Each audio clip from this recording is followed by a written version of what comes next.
you can imagine, the family is devastated, still trying to come to terms with all of this. They can't believe baby Kyer is gone. Loved ones tell me this was simply an accident. I'm just so thankful to have my boys back. So much joy when Kyer and Kason Thomas were finally reunited late last year after the pair was abducted. A devastating turn to the story Sunday with word of Kyer's passing. Family reaching out to me hours after. Wilma Booker, the aunt of the mother of the twins, giving us insight into the hectic moments she says led to it all. Wilhelmina, I know she went through so much, Correct. the past, couple months. How's she doing tonight? She's doing really bad right now. Can you were telling me on the phone, kind of explaining, what happened, because you wanted to get it out there just to clear up any kind of misconceptions. Right. Just kind of walk me through exactly what happened. Well, I wasn't exactly right there when it happened. My kids was there, or whatever. So Mama was feeding the babies, and so one of them would start choking on the milk. And that's what happened. She immediately called 911. She immediately started trying to do chest compression and CPR things to get the baby back, or whatever, at that time. So it was just like an accident that happened, from feeding the babies, and that was it. Police were called to the family's home at East Whittier and Champion for a medical emergency.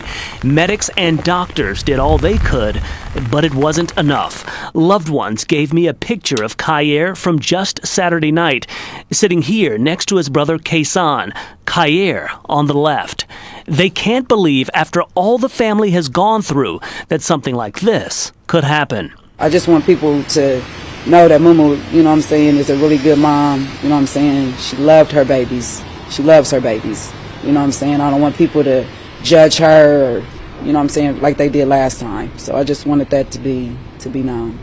And just, again, just express what the family is going through right now. I mean, to lose a child like this. I am in a state of shock, for real. Literally, I really am. I am devastated. I am hurt for Mumu. I am hurt for Ches, the father, of the babies. I'm hurt for Kason, his brother, he's a twin. But I'm mostly worried about Wilhelmina, She's been through so much, and the way this social media and everybody, I just don't want that to take a toll on her.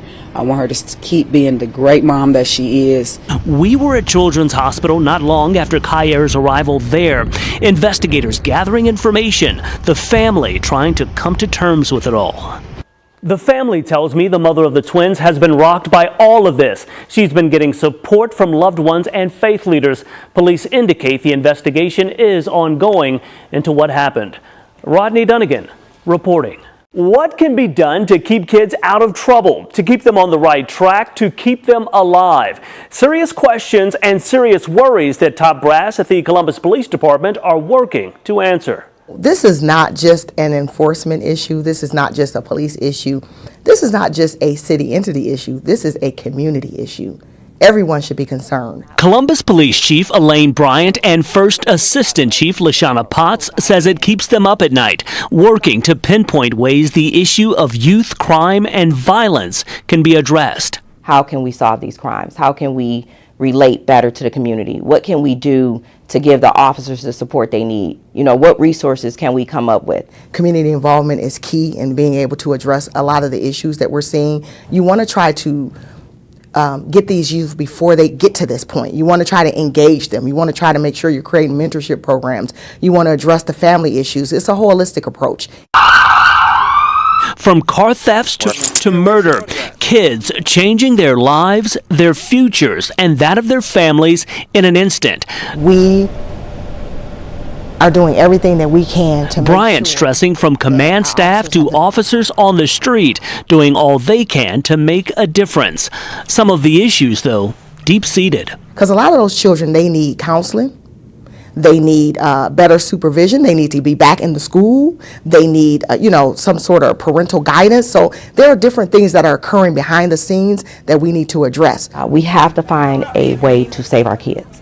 And so we're extremely passionate about saving them, which is why we're so accessible to the public, which is why we're doing everything we can, partnering with every organization that will have us, trying strategies every Monday and Wednesday with our executive team. We are trying to find something that will stick. Yes. Chief Bryant urging kids to be a part of the change, taking accountability key. Stop. You stop living in the moment and start thinking about your future and what you want to do. And I would say to the parents, don't give up on your kids.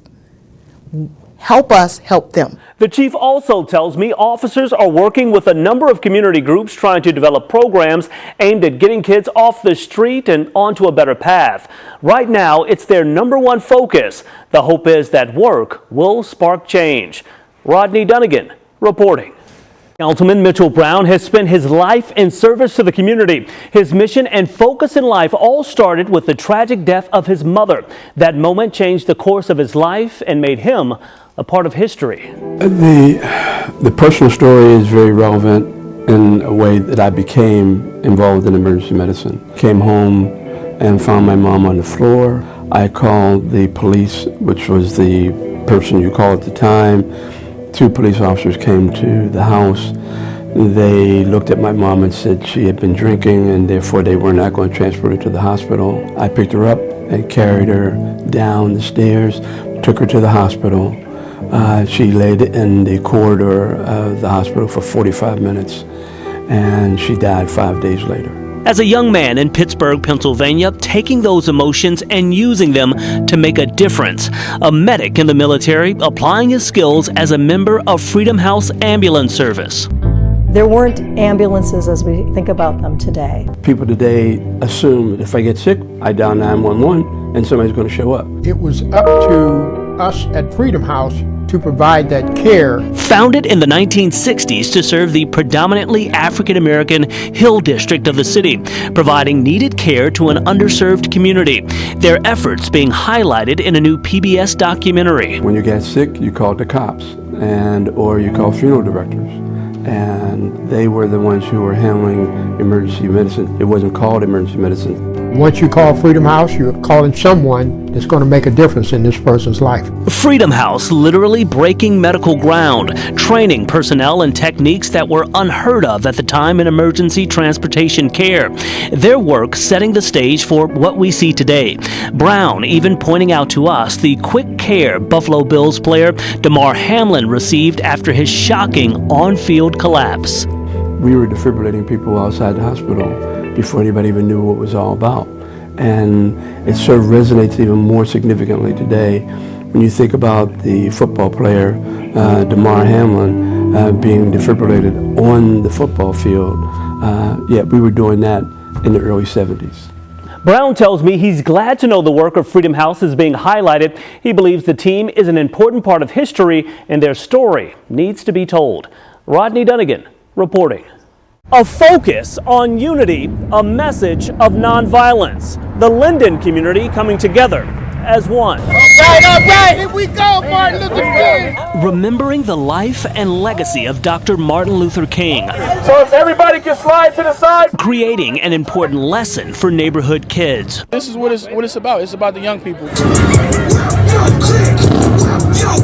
We walk the streets with Ralph Carter with We Are Linden, one of the leading voices pushing for change here. And we're here to let the young people know that the community is behind them, they support them, they do have a voice, and we want to champion that voice for them. Monday's community march honoring Dr. King and serving as a call to action. Linden is a very strong community, and they're just not going to give up. And so we're out here to support them any way we can. Youngsters learning every step of the way. It's always important to try to do as much as you can. Majority of the violence is coming for our youth, so I feel like if they could see us making a change, they should also do. Organizers tell us they're hoping this is just the start, pushing to inspire a life-changing and possibly in some cases a life-saving shift here. Rodney Dunigan reporting. The back and forth over the teaching of critical race theory continues in districts across the country. Parents we spoke with up in arms over an online investigation they say was simply a stunt to fan the flames. It's all about someone's personal political agenda, and I wish they would leave our school system out of it. A lot of emotion coming from parents at Thursday night's Upper Arlington Board of Education special executive session. I support our administrators and our educators, and I want my child to have a honest education here in Upper Arlington, and I believe that our educators and administrators are qualified to provide that, and I do not want outside organizations with political interests impeding that. The group coming out in support of the Executive Director of Diversity, Equity, and Inclusion for the district. He was taped in an undercover edited recording by members of Accuracy in Media. In the video posted online Tuesday, January 17th, Accuracy in Media claims administrators are deceiving parents about their children's education. A staff member at Groveport Madison Schools was also featured in the video. Accuracy in Media outlining what they say are steps administrators are taking to insert critical race theory into classes without parents knowing. When we learned that so many administrators were bold-faced lying to these parents and deceiving them, we thought families deserved to know what was actually happening in their community. Adam Gillette, president of Accuracy in Media, describes the staffers as radicals devoted to promoting social justice in classrooms. Laughing about tricking parents, that's a problem. Talking about how you change verbiage and you have a long-term plan to push an agenda in a district, that's a problem. The level of deception we saw in Upper Arlington is morally outrageous. Gillette indicates the video was recorded over the summer. We requested a raw, uncut copy of the video because both districts say the interactions were taken out of context. Gillette told us they would be releasing a longer version at a later date. The common response whenever we release a video is, it was out of context. You know, in all the investigations we've done, no one ever responded by saying, shoot, you caught me red-handed, point to you. Instead, they just tell us every time, oh, it's out of context. To see some spliced together tape that takes statements and flips them around and paints him as somebody who doesn't have the best interests of the community or the students at heart, does a real disservice.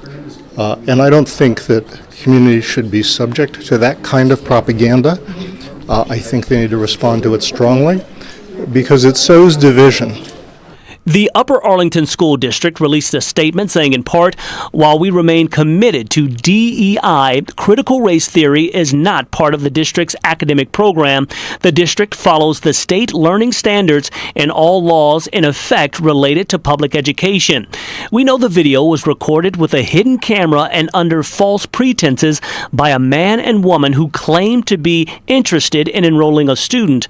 The couple guided the conversation to focus on the topic of critical race theory, which again is not taught or used in the district. The Groveport Madison District also released a statement saying, to be clear, Groveport Madison Schools utilizes the state of Ohio approved curriculum, and in no way do we teach or promote any aspect of critical race theory. Going on to say, Groveport Madison Schools and our staff member identified in the video both object to the accuracy and implied representations of the video in the strongest possible terms. We also object to efforts to entrap and manipulate one of our secretaries to serve their political agenda. We have referred the matter to legal counsel to consider all available options. Parents who spoke with us believe it's a non-issue. They do an excellent job of educating our kids here, and I want them to keep doing it. Accuracy in Media touts itself as a group that uses citizen activism and investigative journalism to expose media bias, corruption, and public policy failings. As for the Upper Arlington District, administrators say they take the situation seriously and plan to examine the circumstances surrounding the video. Rodney Dunigan reporting. We spoke with Councilman Mitchell Brown 30 minutes after he was sworn into office. He tells us one of the main priorities he wants to address, youth crime and violence in the city. It's a collaborative effort involving parenting, as well as different programs, as well as education about conflict resolution. Mitchell Brown has a long history in public service to the city, voted in just last week to fill the council's vacant seat, ready to tackle one of the city's most pressing issues, deadly youth violence. You don't get a gun and go try and solve your problem. That's not the way to deal with these issues. Brown, working with the city, also calling on parents and community leaders to unite in the push, stressing lives are literally in the balance. Save a life, don't take a life. After sitting down to speak with us one-on-one, Councilman Brown heading right to the office to get right to work. Rodney Dunigan reporting.